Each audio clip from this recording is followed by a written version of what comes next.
नमस्कार, मैं अश्विनी कुमार। आज का मुद्दा में आपका स्वागत है। आज हम इस खास पेशकश के जरिए अजमेर की बात करेंगे, जहां अपराधों का बोलबाला बढ़ता जा रहा है। आखिर क्यों धर्म नगरी में अधर्म पनप रहा है, देखेंगे हम। साथ ही जानेंगे जनता की राय। तो आप बने रहिए हमारे साथ।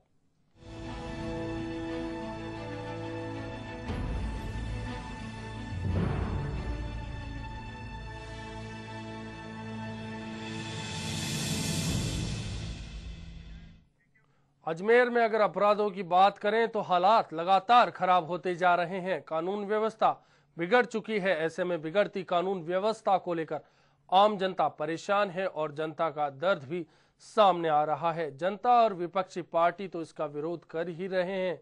खुद कांग्रेसियों के मन में भी अब विरोध के स्वर उठने लगे हैं।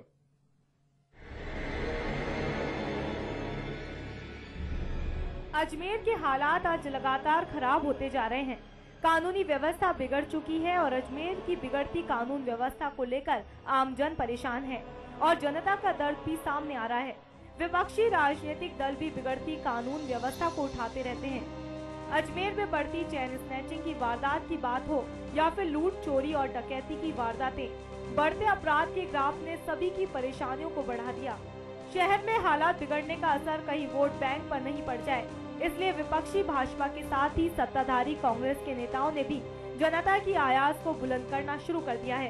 कांग्रेस नेताओं की माने तो उन्होंने शहर में अपराध में तेजी से होती बढ़ोतरी से अपने आला नेताओं को भी अवगत करवा दिया। अजमेर शहर कांग्रेस कमेटी प्रवक्ता वैभव जैन के अनुसार मुख्यमंत्री सहित संगठन के तमाम आला नेताओं को इस बात की जानकारी दी गई है कि अजमेर में अपराध बेकाबू होते जा रहे हैं।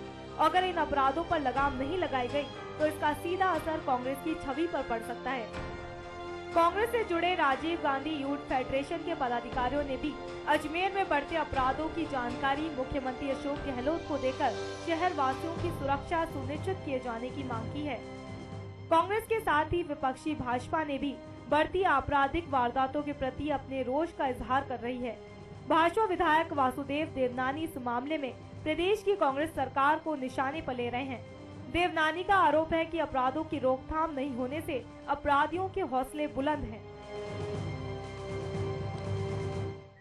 तो बड़ा सवाल है कि धर्म नगरी में अधर्म बढ़ रहा है, मतलब अपराध बढ़ रहे हैं। कांग्रेस और भाजपा दोनों एक स्वर में मान रहे हैं कि शहर में अपराधों का इजाफा हुआ है। दरअसल बीती 2 जुलाई को अजमेर में एक नाले में 14 जिंदा हथगोले मिले थे। इस कारण सुरक्षा बड़े सवाल के रूप में उभर के आई। राष्ट्रीय सुरक्षा को लेकर भी सवाल खड़े हुए। पेश है एक रिपोर्ट।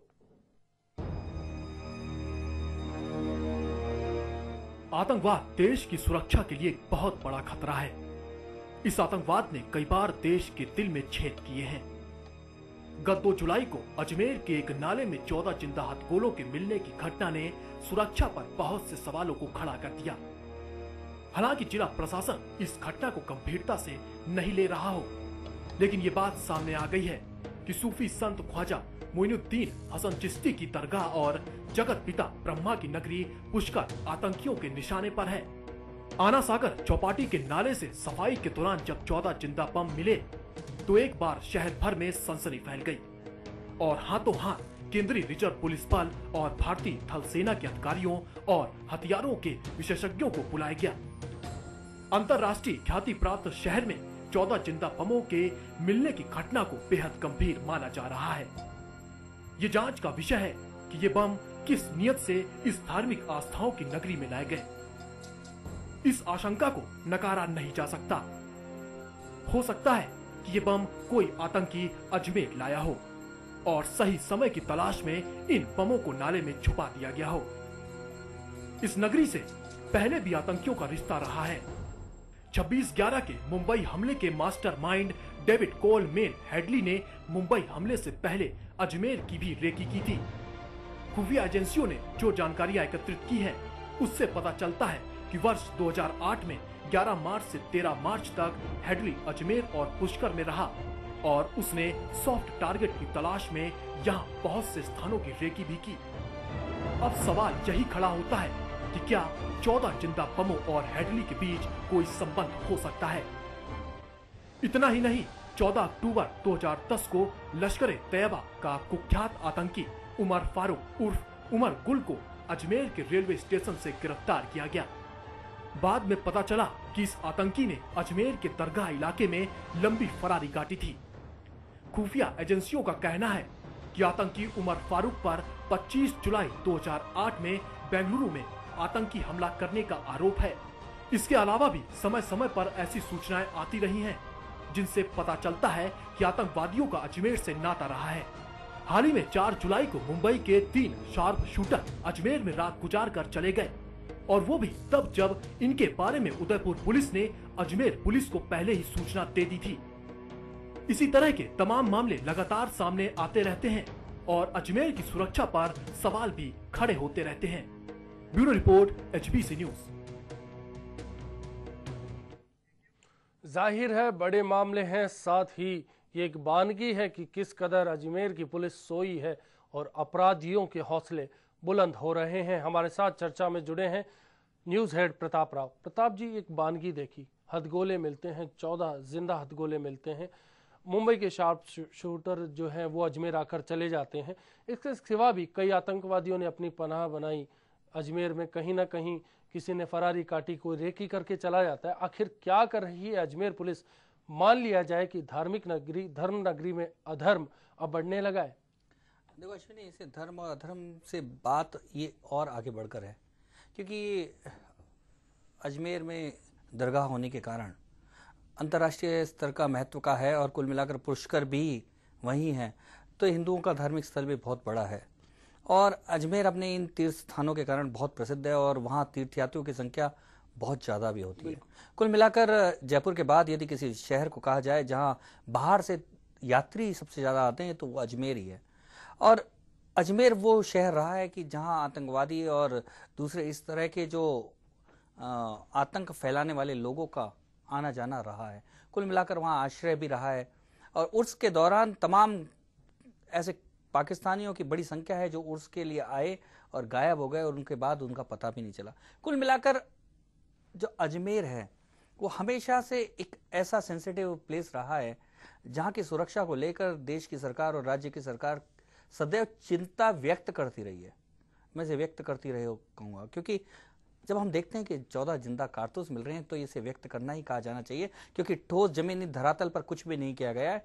और अजमेर जैसी नगरी में जहाँ इतनी बड़ी संख्या में यात्री आते हैं, लगातार कोई ना कोई धार्मिक कार्यक्रम चलते रहते हैं, कोई ना कोई धार्मिक जत्था आता रहता है ऐसे जगह पे। और ये भी बात पता है कि पुष्कर या दरगाह में एक छोटी सी चिंगारी भी पूरे देश में आग की तरह फैल सकती है। तो इसके बावजूद भी अजमेर में सुरक्षा का यदि आलम है तो समझ जाना चाहिए कि सरकार इस पाप कर्म को करने देने के लिए कितनी छूट दे रखी सरकार ने, और किस तरह की सुरक्षा व्यवस्था, जो तमाम दावों के बावजूद किस तरह की सुरक्षा व्यवस्था वहां कर रखी है सरकार ने। 2006 के जो दरगाह धमाके के मामले हो, चाहे फिर हेडली का आना हो, चाहे उमर गुल का आना हो, तमाम ऐसी मिसालें हमारे सामने हैं।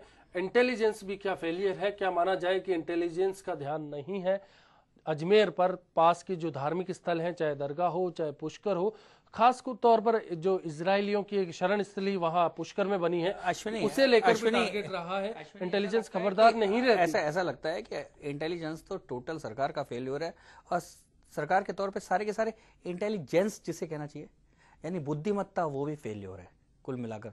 ना केवल इंटेलिजेंस ऑर्गेनाइजेशन फेल्योर है, कुल मिलाकर बुद्धिमत्ता भी सरकार की फेल्योर है। क्योंकि ये पता होना चाहिए कि कहाँ कहाँ हमारे सेंसिटिव प्लेस हैं। उनमें राजस्थान में सबसे ज़्यादा सेंसिटिव अगर इलाका माना जाए तो जयपुर के बाद सबसे ज़्यादा सेंसिटिव अजमेर ही होता है।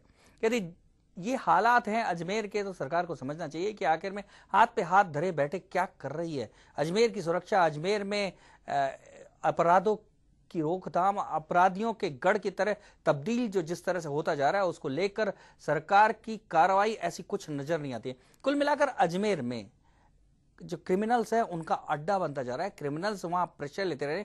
हमने पहले भी देखा है किस तरह से ब्लैकमेल, फोटो ब्लैकमेल कांड से लेकर तमाम ऐसे कांड का शिकार अजमेर होता रहा है। इसके बावजूद यदि सरकार नहीं चाहती है, इसके बावजूद यदि सरकार को कोई होश नहीं आता है तो समझ लेना चाहिए कि केवल केवल केवल कागजी बयान तक ही सीमित रह गई है। सेंसिटिविटी, जो संवेदनशीलता है, वो केवल बयानों तक सीमित रह गई है। संवेदनशीलता कहीं भी कारगर नजर नहीं आ रही। यदि अजमेर के साथ ये हालात है तो आम दूसरे शहर जहां इस तरह की बातों को लेकर सरकार गंभीर नहीं है तो कितनी बुरी हालात हो सकती है, प्रताप ये जी, सोच इसीलिए सकते हैं। कहीं ना कहीं आज मुद्दे में हम पेश करना चाह रहे हैं अजमेर की तस्वीर। छोटे अपराधों की बात नहीं, ये बड़े अपराधों की बात है। अपराध लगातार अजमेर में बढ़ रहे हैं। अजमेर ख्याति धार्मिक समस्या जो आस्थाओं का केंद्र है उसके रूप में विकसित हुआ है, लगातार पहचान बनाई है, लेकिन बढ़ते अपराधों के बीच धर्म नगरी में नशे के बढ़ते कारोबार की वजह से भी एक पहचान जो है उस पर बदनुमा दाग लगने लगा है। अजमेर की ख्याति धार्मिक आस्थाओं के केंद्र के रूप में है, लेकिन अब ये धार्मिक नगरी नशे के बढ़ते कारोबार की वजह से कुख्यात है। और इस नशे के कारोबार का आलम यह है कि दरगाह के पास का इलाका इसकी चपेट में आ चुका है। ये इलाका आज शहर का सबसे बड़ा नशे का अड्डा बन चुका है। नशे के इन अड्डों से दरगाह के आसपास रहने वाले लोग परेशान हो चुके हैं और कई बार स्थानीय लोगों और अंजुमन कमेटी ने प्रशासन और सरकार से इलाके को नशा मुक्त करवाने की गुहार लगाई, मगर कोई नतीजा नहीं निकला। सबसे सोचनीय पहलू ये है कि इस इलाके में जिस नशे का कारोबार हो रहा है वो कोई साधारण नशा नहीं, बल्कि स्मैक, चरस जैसे घातक नशे हैं। पुलिस का रिकॉर्ड और दरगाह इलाके की गलियों में नजर आने वाले नशेड़ी इस बात के गवाह हैं कि इस इलाके में नशे का काला कारोबार अपनी जड़ें जमा चुका है और अब इस नशे की जड़ें लगातार गहरी होती जा रही हैं। हालात इतने बिगड़ चुके हैं कि इस इलाके की कई गलियां तो ऐसी हैं जहां से आम लोग गुजरने से भी गुरेज करते हैं। सूत्रों की बात पर यकीन करें तो इस इलाके के बहुत से प्रभावशाली नशे के जहरीले कारोबार से जुड़े हैं। इस कारोबार को करने वालों के तार अपराध की दुनिया के बेताज बादशाहों से भी जुड़े हुए हैं।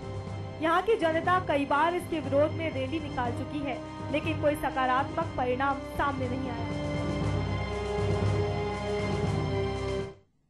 तो कुल मिलाकर एक और समस्या अजमेर में उभर कर आती है जो कहीं ना कहीं वो तस्वीर पेश करती है कि अजमेर अब अपराधियों का और अपराध का घर बन चुका है। प्रताप जी, क्या कहेंगे? एक और तस्वीर है, चाहे पुष्कर की बात हो चाहे अजमेर की बात हो, पुष्कर भी धर्मनगरी है और अजमेर की जहां तक बात है तो दरगाह शरीफ है। तमाम इलाकों में नशे के कारोबारी जिस तरह से सक्रिय हुए हैं, फिर क्या कहेंगे कि पुलिस प्रशासन सब फेल है? अश्विनी, ये पुलिस प्रशासन फेल्योर की बात नहीं है, ये एक प्रकार से कॉन्स्पिरेसी, षड्यंत्र है। अजमेर को एक अधर्म नगरी में बदलने का षड्यंत्र है। कुल मिलाकर धर्म के नाम पर आने वाले लोग, जो अधर्मी लोगों ने आकर किस तरह से बड़ा अड्डा बना दिया, कुल मिलाकर खतरनाक स्थिति पहुंच चुकी है अजमेर की। ये साफ तौर पर जाहिर करते हैं कि यदि नशे का केंद्र बन जाता है तो वो अपराधियों का गढ़ बन जाता है। अजमेर जिस तरह से अपराधियों का गढ़ बनता जा रहा है और ऑर्गेनाइज क्राइम, जिसे संगठित अपराध कहते हैं, उनके उसका एक बड़ा अड्डा हो गया, आश्रय स्थल बन गया है। तमाम अपराधी देश भर में अपराध करके अजमेर में शरण लेने लगे हैं। ऐसे अजमेर में ऐसे ऐसे पॉकेट्स बन गए हैं जहां अपराधी आके देश भर में अपराध करके आते हैं और वहां आश्रय ले लेते हैं, वहां आश्रय मिल जाता है। कुल मिलाकर वहां नशे की लत लगाकर वहां के लोगों को अपने में फंसाकर, ये सबसे बड़ा खतरा इस बात का है कि आतंकवाद की जो शुरुआत है, किसी इलाके में आतंकवाद की शुरुआत, किसी इलाके में आतंकवाद के गढ़ बनने की शुरुआत इसी तरह से होती है। पहले छोटे छोटे अपराध होते हैं, फिर नशे का आलम होता है, नशे का गढ़ बनता है, उसके बाद षड्यंत्र शुरू होता है, लोगों को फंसाया जाता है, गिरोह बनते हैं, गिरोह के बाद वो ऑर्गेनाइज क्राइम करना शुरू करते हैं, उसके बाद उनको आतंकवाद की राह में ढकेल दिया जाता है। कुल मिलाकर सरकार को अभी चेत जाना चाहिए, क्योंकि प्रताप जी ऐसा नहीं है। अजमेर की जनता लगातार रैली निकालती है। अभी जैसा कि हमने देखा, चाहे भाजपा हो चाहे कांग्रेस हो, लगातार वो भी विरोध प्रदर्शन करते रहे हैं। प्रशासन सो रहा है तो कहीं ना कहीं कान तक जू रहेंगे इसके प्रयास होते हैं। इसमें फिर क्यों नहीं जागता प्रशासन? इसमें केवल रैली और विरोध प्रदर्शन करने से नहीं होगा, कि अजमेर के लोगों को भी समझना होगा, अजमेर के लोगों को समझना होगा कि इस तरह के लोगों को आश्रय नहीं दे, अपने इलाके को नशेखोरी का शिकार नहीं होने दे। ये केवल नशा केवल अपने एक शरीर को सुख देने वाले, एक मानस को सुख देने वाले, एक आदमी को सुख देने वाला नहीं है। निश्चित तौर पे अजमेर की चैन की नींद को खत्म करने वाला है भविष्य में। ये नशा वो है, ये नशा वो है जो आतंकवाद के रास्ते पे ले जाता है किसी शहर को। इसलिए अजमेर के लोगों को उठने की जरूरत है, अजमेर के लोगों को जगने की जरूरत है, लड़ने की जरूरत है। रैली निकालने से नहीं होगा, राजनीति करने से नहीं होगा, केवल राजनीतिक मांगों से नहीं होगा, उठ के खड़ा होना होगा, सरकार पे दबाव बनाना होगा, नशे को बिल्कुल उस अधर्म के नाम पर पूरी तरह से खत्म करना होगा। नहीं तो अजमेर के लोगों का जीवन आने वाले दिनों में बहुत बड़ा दुख